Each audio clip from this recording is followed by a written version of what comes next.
కేంద్ర రాష్ట్ర ప్రభుత్వాలు అనేక రకాల పథకాలను ప్రజలకు అందిస్తూ ఉంటాయి. కొన్ని సంక్షేమ పథకాలు ఉంటే మరికొన్ని ప్రజలకు ఆర్థిక భరోసా కోసం ఉంటాయి.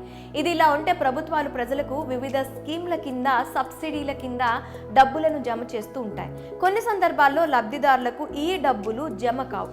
ఈ క్రమంలో డబ్బులు పడలేదనే ఫిర్యాదులు అందితే ప్రభుత్వాలు పరిష్కార చర్యలు తీసుకుంటాయి.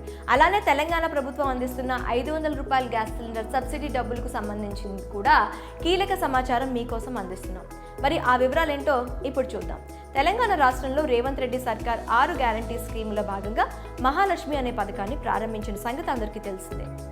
ఆ స్కీమ్ కింద 500 రూపాయలకే గ్యాస్ సిలిండర్ మహిళలకు అందిస్తున్నారు. మహిళా సాధికారతలో భాగంగా వారి కోసం 500 రూపాయలకే గ్యాస్ సిలిండర్ను అందుబాటులోకి తెచ్చినట్టు గతంలోనే తెలంగాణ ప్రభుత్వం ప్రకటించింది. గతంలో ఏర్పాటు చేసిన ప్రజాపాలన కార్యక్రమంలో సబ్సిడీ సిలిండర్ కోసం చాలా మంది దరఖాస్తు చేసుకున్నారు.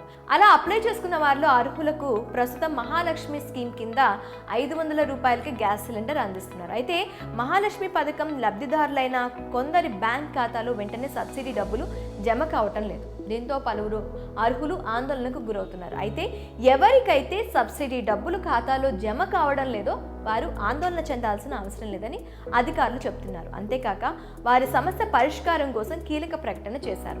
గ్యాస్ సిలిండర్ తీసుకున్న తర్వాత డబ్బులు 4 రోజుల్లో జమ కానట్లయితే 1967 లేదా 180042500333 నెంబర్కు కాల్ చేసి పరిష్కరించుకోవచ్చని అధికారులు వెల్లడించారు. అలా ఫోన్ చేస్తే డబ్బులు ఆగిపోవటానికి గల కారణాలు చెప్తారని అధికారులు అంటున్నారు. అలానే ఎప్పుడు ఆ సమస్యలు పరిష్కారం అవుతాయో స్పష్టంగా చెప్తారని అధికారులు వెల్లడిస్తున్నారు.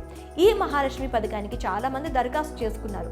తొలి దశలో దాదాపు 40 లక్షల మందిని ఎంపిక చేసినట్టు సమాచారం.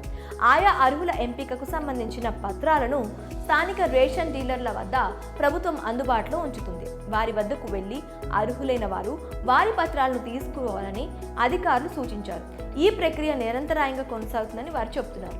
ఇంకా ఎవరికైనా మహాలక్ష్మి పథకం వర్తించకపోతే మండల కార్యాలయాల్లో దరఖాస్తు పెట్టుకోవచ్చునని అంటున్నారు. మొత్తంగా సబ్సిడీ డబ్బులు పడని వారు అధికారులు చెప్పిన విధంగా చేసి సమస్యలు పరిష్కరించుకోవచ్చు. మొత్తంగా రేవంత్ రెడ్డి సర్కార్ ప్రజల వివిధ సమస్యల పరిష్కారం దిశగా అడుగులు వేస్తుంది. ప్రజల కోసం ఇప్పటికే కాంగ్రెస్ ప్రభుత్వం పలు పథకాలను తీసుకొచ్చిన సంగతి తెలిసిందే. మహిళలకు ఉచిత బస్ ప్రయాణం, రైతులకు రుణమాఫీ, ఫ్రీ కరెంట్ వంటి వివిధ పథకాలను అమలు చేస్తుంది. ఈ స్కీముల్లో ఎదురయ్యే సమస్యలను కూడా అధికారులు పరిష్కరిస్తున్నారు. ఈ క్రమంలోనే తాజాగా గ్యాస్ సిలిండర్ సబ్సిడీపై అధికారులు పై సమాచారం అందించారు.